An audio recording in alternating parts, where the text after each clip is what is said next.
Hello friends, welcome back to the bench. Thank you very much for joining me. Our patient is another b2600 Mazda ECM, probably 90, 91, 92, maybe 93. It doesn't really matter. You can tell because they are slightly different all those years. So you could tell, but it's not really important. Now, obviously, we have an original cap, so that needs to go away. It doesn't look like it leaked too much. I don't see much corrosion that we usually see around here, right? Maybe this trace, we'll see. And this cap is also original. This looks really bad, but that's just conformal coating on it. The diode also, it's a little difficult to clean off this conformal coating like completely. You don't want to overdo it, but you want the majority gone. But on this one, actually, what is interesting here, we have corrosion over here as indicated by green copper, and this trace is gone. It's very unusual. This area is typically exposed to the electrolyte from the cap, so usually we get a lot of corrosion over here in this area, but it's kind of unusual that this trace just suffered. And actually, let's beep through it and confirm. Well, the connection is there actually, so looks like but it definitely looks like it's broken, right? Let's see, let's scrape a little bit. Obviously, you shouldn't be doing that with the multimeter probe.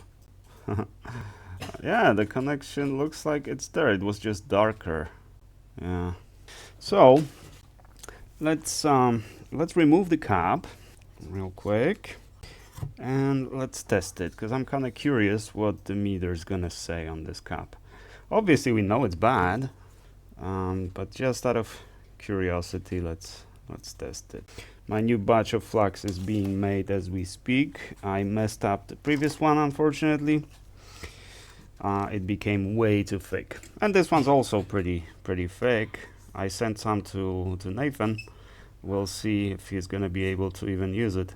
Well, I use it, so I know it can be used. Go. Let's get some extraction, because it smells really bad. Not the flux. Flux smells awesome, but the electrolyte from the capacitor and all that smells really bad. And yes, in case you're wondering, yeah, my flux production is back on, because I managed to get a relatively good price on a garage over here. So now my whole production is in the garage. It doesn't want to leave, because I don't want to break it while removing it, because I want to test it just for curiosity's sake. In there. And we're gonna use my new tool. I'm gonna make a dedicated video for this tool, but for now let's just insert it, test it, test in progress, and it should detect a capacitor. Yep. And actually 0.9% of loss, that's not too bad. 1.15 ohm ESR, that's pretty big, but I've seen worse.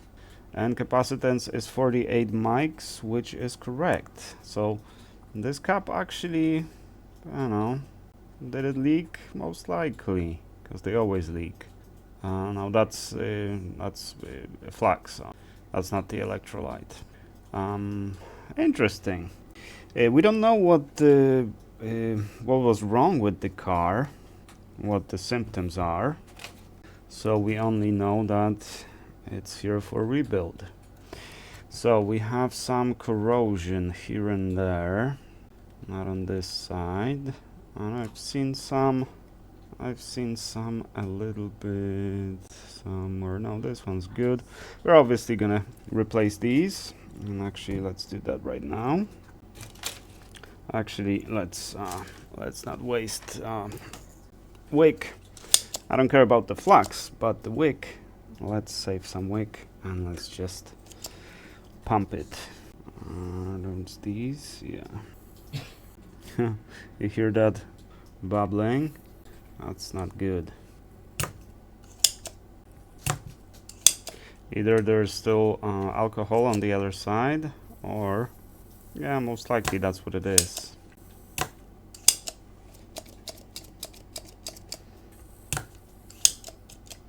Okay, well, now let's just force them out. Or we can just, yeah, let's just do this. Let's give it harder and just push it like this.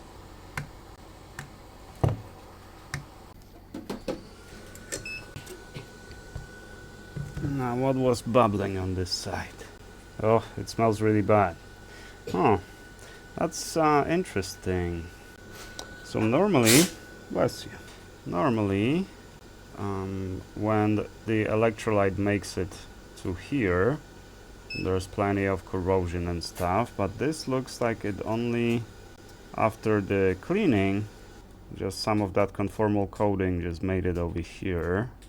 But yeah, I don't see any damage to the pods actually. So, and the capacitor is testing relatively okay. So I would say that it's only dry. So this was caught very early.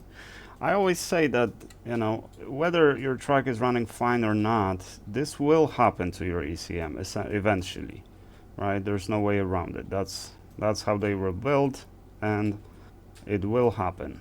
So the earlier you send it, right, even if you don't know, but you can just open it and look at it, and you'll know exactly. But even if everything is good, just definitely be proactive about it.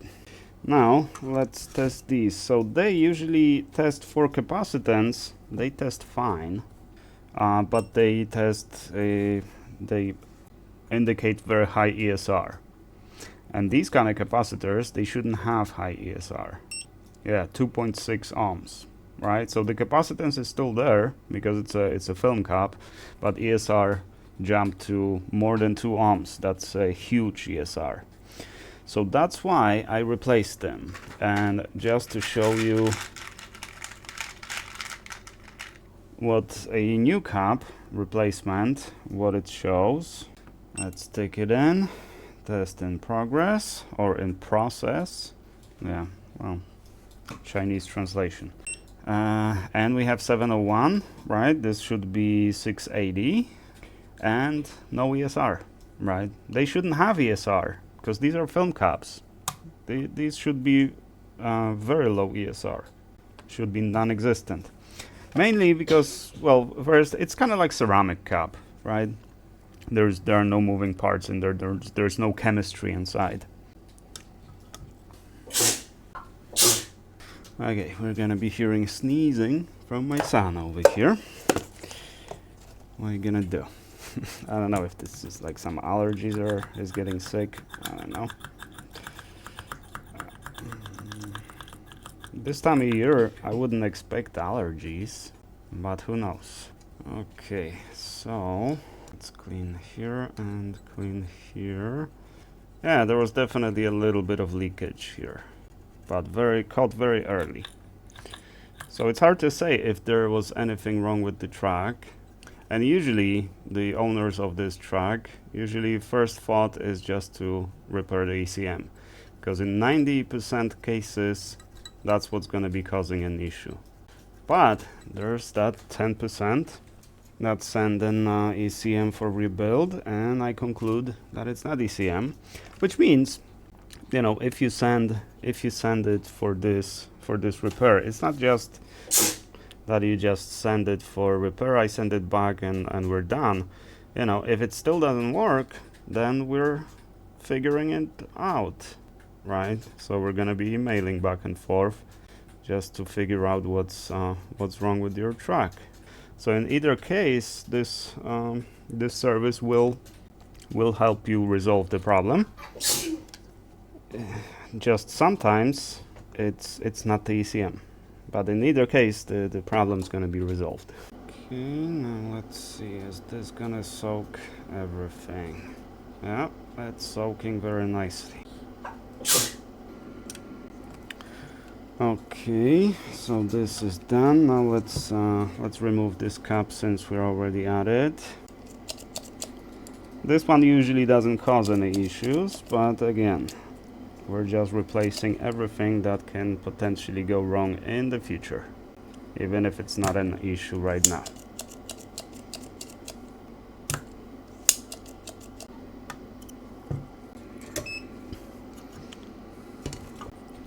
And let's test this one, just out of curiosity.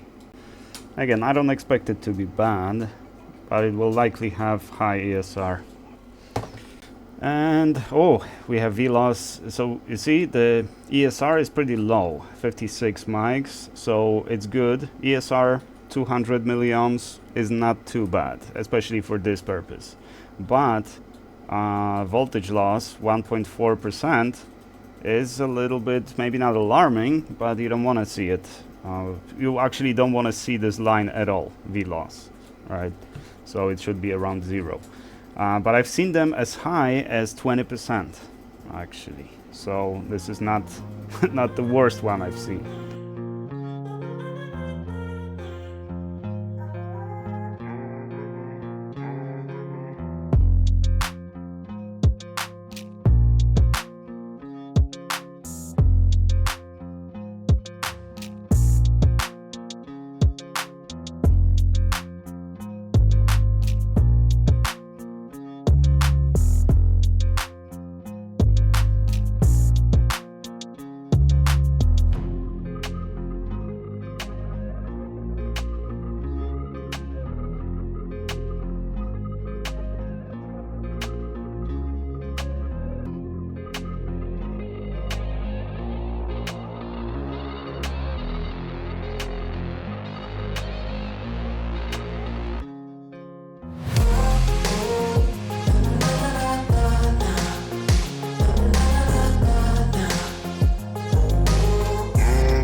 Alrighty, and we are done. Look how nice and shiny. I love when they come back like this from that's conformal coating. Alright, we had few vias that seemed like they were corroded. They didn't test bad. They still conducted, but I reflown them anyways. And I tested everything. Everything seems okay. So this should work just fine. And if not, let me know. Alrighty, thank you guys very much for watching. I do appreciate you. And I shall see you guys in the next one.